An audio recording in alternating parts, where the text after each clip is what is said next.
Mayor பதவி அல்ல, பொறுப்பு. ஆமா, பொறுப்பு தான். பொறுப்பு என்பது செயல்பாடா இருக்குது. இங்க பொறுப்பு வந்து செயல்பாடா மாறுறப்போதான் அதிகாரம் என்பது தள்ளி போறப்போ, பொறுப்பு செயல்பாடா மாறுறப்போ பொறுப்பு அக்கறையா மாறுது.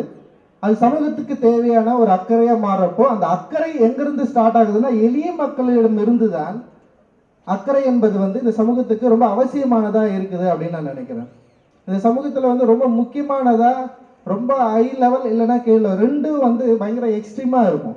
இதுக்கு நடுவில் மிதவாதிகளா நம்ம சொல்லப்படுற மிடில் கிளாஸ் ஃபேமிலி இருக்கும். மிடில் கிளாஸ் ஃபேமிலி வந்து ஒன்று மேலே போயிடும், ஒன்று கீழே வரும்.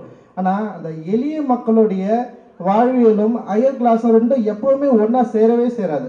ஆனால் ரெண்டு பேரும் ஒன்றா தான் வேலை செஞ்சுட்டு இருப்பாங்க. அவங்க வீட்டில் எங்கே வேலை செஞ்சுட்டு இருப்பாங்க, ரெண்டு பேருக்குமான தொடர்பு இருக்கும். ஆனால் லைஃப் ஸ்டைல் எல்லா இடத்துலையும் வந்து ப்ராப்ளம் இருந்துகிட்டே இருக்கும். ஆனால் ஒரு பதவி, ஒரு பொறுப்பு வந்த உடனே முதல்ல நம்ம யோசிக்கிற ஆட்கள், மக்களுக்கு தேவையான விஷயங்கள் எங்க இருந்து ஸ்டார்ட் பண்ணோம்னா அது அடிமட்டத்தில் இருந்து தான் நான் நினைக்கிறேன். நான் நீங்க அடிமட்டத்தில் இருக்கிற செங்கல்களை வந்து நீங்க ரொம்ப ஸ்ட்ராங்கா வைக்கலன்னா உங்களுடைய கட்டிடம் ஈஸியா சீக்கிரமா இடிந்து விழக்கூடிய எல்லா விஷயத்தையும் அது உண்டு பண்ணும். அப்போ அடிமட்டத்தில் இருக்கிற செங்கல், அடிமட்டத்தில் இருக்கிற மக்களை கவனிக்காம உங்களுடைய பொறுப்பு, உங்களுடைய சமூக அக்கறை இருந்தால் ப்ராப்ளமாக தான் உருவாகுவாங்க. அப்போ இப்போ ஏன்னா முன்னாள் மேயர் அவர்கள் வந்து எளிய மக்களுடைய பிரச்சனைகளை வந்து அவருடைய ஆட்சி காலத்துல தொடர்ந்து செயல்படுத்துறதுல கொஞ்சம் யோசிக்கிற இல்லை செயல்படுத்திய ஒரு ஆளா இருக்கிறப்போ ரொம்ப சந்தோஷமான விஷயமா இருக்கு. முக்கியமா பாத்தீங்கன்னா மயான உதவியாளர்கள் அப்படின்ற வார்த்தையே ரொம்ப சூப்பரான வார்த்தை நான் நினைக்கிறேன். நான் ஏன்னா இந்த சமூகத்துல வந்து பிறப்பு இறப்பு வந்து யாராலும் தவிர்க்க முடியாத ஒன்றா இருக்கு.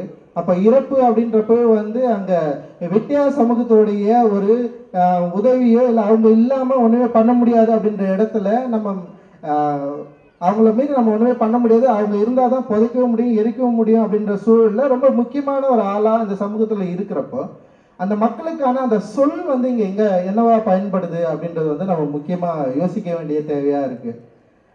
இன் அப்படின்றது, வெட்டியான் அப்படின்றதே வந்து ஒரு அதாவது மரியாதை குறைவில்லாத சொல்ல மாற்றக்கூடிய யோசனை உங்களுக்கு எங்கிருந்து வருதுன்னா அவன் அடிமட்டத்தில் இருக்கிற ஒரு அடிமட்டத்தில் இருக்கிற எளிய மக்களுடைய ஒரு ஒடுக்கப்பட்ட சமூகத்துல இருந்து வரவான் அப்படின்றதுனாலேயே நம்ம வந்து என்னன்னா வெட்டியான் அப்படின்ற இன் என்ற வார்த்தையை உபயோகிக்கிற ஒரு ஆளா மாறுறோம்.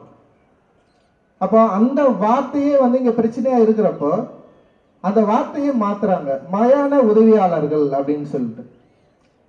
இந்த மாதிரியான சமூக அக்கறை இந்த சமூகத்துக்கு தேவைப்படுதுன்னு சொல்றேன். இதை பத்தி நம்ம யோசிக்கிறதே கிடையாது. நம்ம என்ன யோசிக்கிறோம்னா வந்து இங்க சமூகத்தோட பிரச்சனை அப்படின்றது வந்து வெறும் வந்து பயங்கரமா பூதாகரமா செயல்படுற தண்ணீர் பிரச்சனையோ இல்லை வந்து மற்ற பிரச்சனைகளோ போலவே எளிய மக்களுடைய வாழ்வாதார டே டு டே லைஃப்ல அவங்களை நம்ம எப்படி அணுகிறோம் அப்படின்றத பண்பாட்டு சூழலை நமக்கு வளர்த்தெடுக்காத அந்த இதுவும் நமக்கு பிரச்சனை தான் அப்படின்னு நான் நினைக்கிறேன்.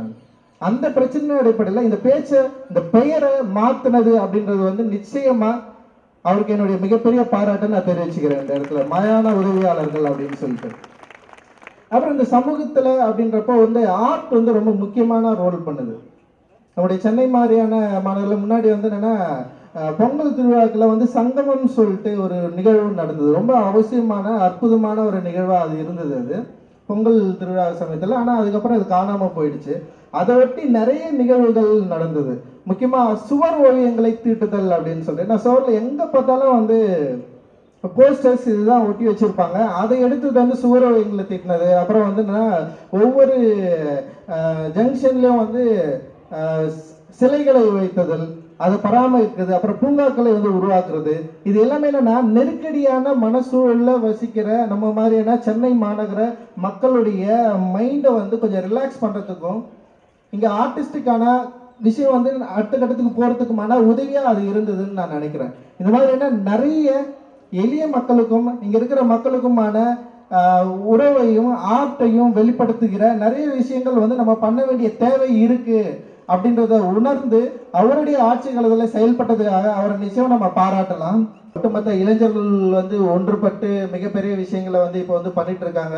இப்படி இருக்கிற சூழல்ல வந்து நம்ம என்ன மாதிரியான சமூக அக்கறையோட இங்க செயல்பட போறோம் அப்படின்றது வந்து ரொம்ப முக்கியமா நான் நினைக்கிறேன். நான் தமிழ் திருநாள் வருது, பொங்கல் திருநாள் வருது, மிகப்பெரிய தமிழ் பாரம்பரியம் கலாச்சாரம் அப்படின்னு சொல்லிட்டு நம்ம நிறைய பேசுறோம்.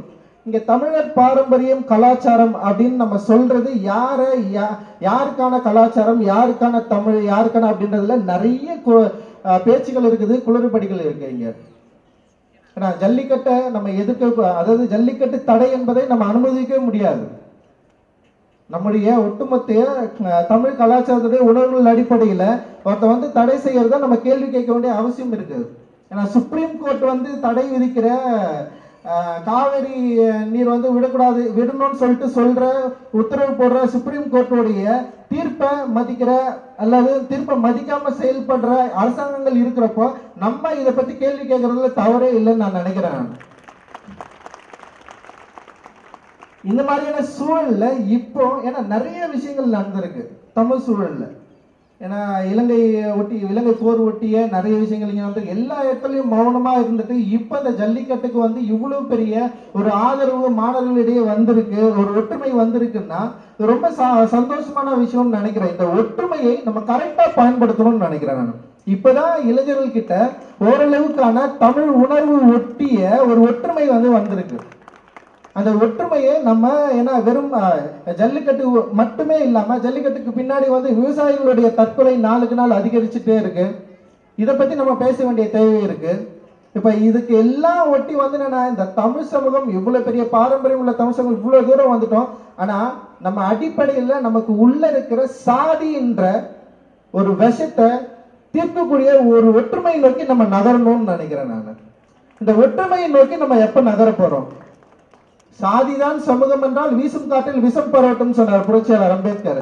ஆனா இந்த இவ்வளவு ஆண்டுகால வாழ்க்கையில இந்த சாதி என்ற விஷம் நமக்குள்ள பயங்கரமா பரவிடுச்சு. அது நீங்க விரும்பியோ விரும்பாமலையோ ஒரு சமூகத்துல பிறகுறீங்க, ஒரு சாதியில பிறகுறீங்க. நீங்க விரும்பியோ விரும்பாமலையோ ஒரு சடங்குல உங்களுடைய சாதியை கடைபிடிக்கிற ஒரு ஆளா இருக்கிறீங்க. நீங்க விரும்பியோ விரும்பாமலையோ நீங்க உங்களுடைய இறப்புல உங்களுடைய சாதியை சுமந்து சொல்ற ஒரு ஆளா இருக்கிறீங்க. அப்ப சாதி அப்படின்றது இங்க திராவிட இயக்கங்கள் தோன்றி மிகப்பெரிய முன்னேற்பாடுகள், மிகப்பெரிய போராட்டங்கள் நடத்தி இவ்வளவு தூரம் இவ்வளவு ஸ்ட்ராங்கா இங்க நின்று இருக்கிற இந்த சாதியை நம்ம எப்ப கொஸ்டின் ரைஸ் பண்ண போறோம்?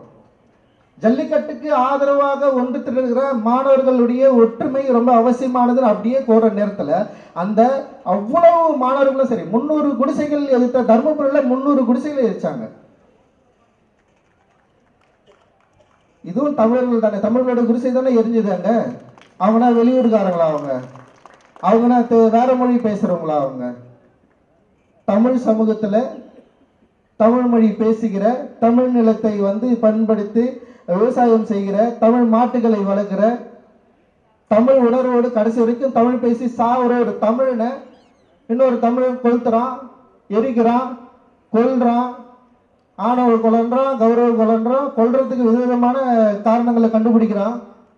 அப்பெல்லாம் எங்க போச்சு இந்த தமிழர் ஒற்றுமை? நம்ம கேட்க வேண்டிய கேள்வி நம்ம கிட்ட இருக்கு. இப்போ இந்த இளைஞர்கள் இந்த ஜல்லிக்கட்டை ஒட்டி ஒன்று சேர்ந்திருக்கிறோம்ல, இந்த ஜல்லிக்கட்டை பிரச்சனையை ஒட்டி ஒன்று சேர்ந்திருக்கிற இளைஞர்கள் வெறும் வந்து இங்க பாத்தீங்களா, மதுரையில பாத்தீங்களா ஒரு குறிப்பிட்ட சமூகத்தோட வீர விளையாட்டா அதை சொல்றாங்க. இங்க அப்படி கிடையாது. காஞ்சிபுரத்துல நடந்தது போராட்டம், சென்னையில நடந்தது போராட்டம், வட தமிழகத்துல எல்லா இடத்துலயும் நடந்தது அந்த போராட்டம் ஜல்லிக்கட்டுக்கு ஆதரவா. யாரும் சாதி பேசி யாரும் பிரிஞ்சு நின்று ஆதரவு தெரிவிக்க மாட்டேன்னு யாரும் சொல்லவே இல்லை. அப்போ தமிழர்கள் நலனுக்குள்ள தமிழுக்குள்ள ஒரு ஒற்றுமை இருக்கு. தென் தமிழகத்து விளையாட்டுன்னு சொல்லிட்டு நம்ம யோசிக்கலாத, இல்ல வட தமிழகத்து மக்கள் வந்து அது வேணாம்னு சொல்லல. அப்போ தமிழ் சூழல்ல தமிழர்களுடைய ஏதோ ஒரு ஒற்றுமை நமக்குள்ள இருக்கு. அந்த ஒற்றுமையை யார் உடைக்கிறான்? அதை நம்ம யோசிக்க வேண்டிய தருணம் இது. இப்ப இந்த ஒற்றுமையை பலப்படுத்தி இந்த விஷம் என்கிற சாதியை இத்தனை நூற்றாண்டுகளுக்கு அப்புறமாவும் கொண்டு வந்து நிறுத்திருக்கிறான்ல. இப்ப நம்ம எல்லாரும் பல்வேறுபட்ட சாதிகளா தானே இங்க உட்காந்துருக்கோம். நமக்கு யாரும் நம்முடைய சாதி தெரியாதா? யாரும் உங்க வீட்டுல கல்யாணத்தப்ப உங்க பொண்ணுக்கு வந்து எந்த சாதியில தான் கல்யாணம் பண்ணி நீங்க யோசிக்கலையா? நம்ம திராவிட இயக்க வரலாறு தானே நம்முடைய வரலாறு. சாதியை எதிர்த்தும் பெண்ணியத்தை வந்து உயர்த்தியும் பேசிய பெரியாரோட மண்ணில் இருந்து தானே நம்ம எல்லாமே பேசிட்டு இருக்கிறோம். நம்ம ஏன் ஜாதி இன்னும் இவ்வளவு கொடிய விஷமா, இவ்வளவு புத்தகங்கள் இருக்கிற, இவ்வளவு பண்டைய இலக்கியங்கள் இருக்கிற, இவ்வளவு காப்பியங்கள் படைத்த தமிழ் சூழல்ல திருக்குறளை எழுதிய திருவள்ளுவர் எல்லார்கிட்டையும் புலப்படாத ஒரு சாதி நம்ம கிட்ட ஏன் இவ்வளவு ஸ்ட்ராங்கா இருக்கு? ஏன் இவ்வளவு விஷத்தன்மையா, இவ்வளவு கொடுமையான ஆட்களை நம்ம ஏன் இருக்கிறோன்றதை நம்ம எப்ப யோசிக்க போறோம்? இந்த தமிழர் திருநாளில் புத்தகங்களை வாங்குவதும் படிக்கிறதும் மட்டுமே இல்லாம உங்களுடைய உள்ளத்தை பண்படுத்துற வேலையை ஸ்டார்ட் பண்ணுங்க. உங்கள் உடலில் ஊறியிருக்கிற விஷத்தை, சாதி என்னும் விஷத்தை தூக்கி எறிவதற்கு முதல்ல நீங்க யோசிங்க. உங்க பிள்ளைகிட்ட பேசுங்க.